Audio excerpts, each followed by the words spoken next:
Wakaf adalah salah satu amal jariah yang pahalanya terus mengalir, meskipun pewakaf telah meninggal dunia.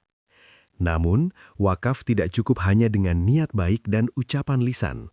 Dalam konteks kehidupan bernegara dan bermasyarakat saat ini, wakaf harus dijaga dan dilindungi secara hukum, agar manfaatnya benar-benar lestari dan tidak menimbulkan masalah di kemudian hari.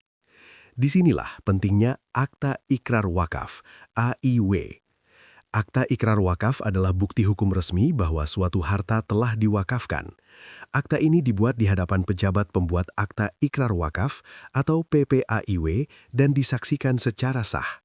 Dengan adanya AIW, status harta wakaf menjadi jelas, kuat, dan terlindungi oleh negara.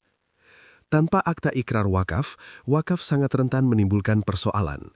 Tidak sedikit kasus tanah masjid, musola, atau makam yang digugat ahli waris karena tidak adanya bukti tertulis wakaf. Akhirnya, tempat ibadah yang sudah lama dimanfaatkan umat justru menjadi sengketa hukum. Hal ini tentu bertentangan dengan tujuan wakaf itu sendiri, yaitu menghadirkan kemaslahatan dan menghindarkan mudarat.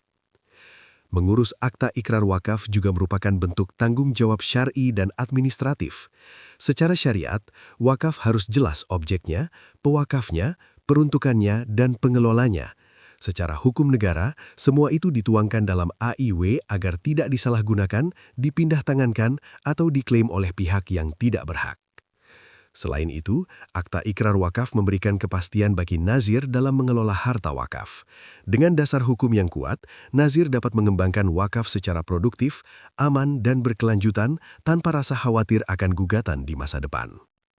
Oleh karena itu, mengurus akta ikrar wakaf bukanlah mempersulit ibadah, tetapi justru menjaga kesucian dan keberlangsungan wakaf itu sendiri.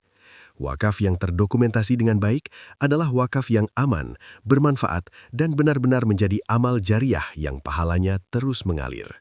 Semoga setiap wakaf yang kita niatkan dan kita kelola tidak hanya sah secara syariat, tetapi juga kuat secara hukum sehingga maslahatnya dirasakan oleh umat hingga akhir zaman.